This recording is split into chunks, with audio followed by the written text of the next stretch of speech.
Hey guys, welcome back to our channel Mananellur Funny Sisters.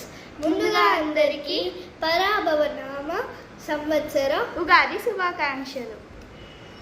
So ఈరోజు video ఏంటంటే ఉగాది పచ్చడి తయారు చేసే విధానం. So let's get in to the video. ముందుగా ఈ ఉగాది పచ్చడిని షడ్రుచులతో చేస్తారు, అనగా 6 రుచులతో చేస్తారు. ఫస్ట్ వేపపూత,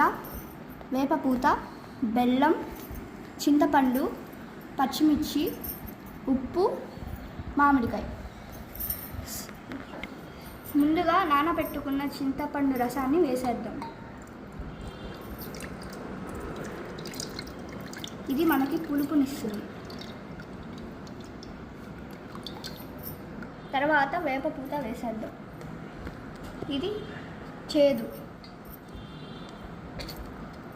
నెక్స్ట్ బెల్లం, ఇది తీపి.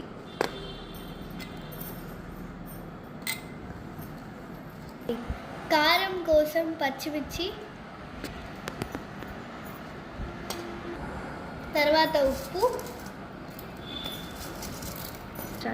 చివరిగా వగరి కోసం మామిడికాయ ముక్కలు.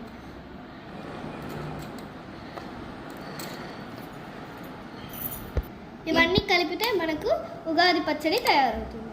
సో ఇప్పుడు టేస్ట్ చూద్దాం. చేద్దాం. వేరే లెవెల్ గైస్.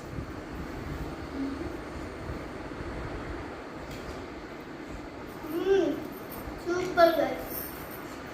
ఈ వీడియో మీకు నచ్చినట్లయితే లైక్ చేయండి, షేర్ చేయండి, కామెంట్ చేయండి. మరిన్ని వీడియోస్ కోసం మా ఛానల్ని సబ్స్క్రైబ్ చేసుకోండి. Bye bye guys. మీకు నచ్చితే ట్రై చేసుకోండి.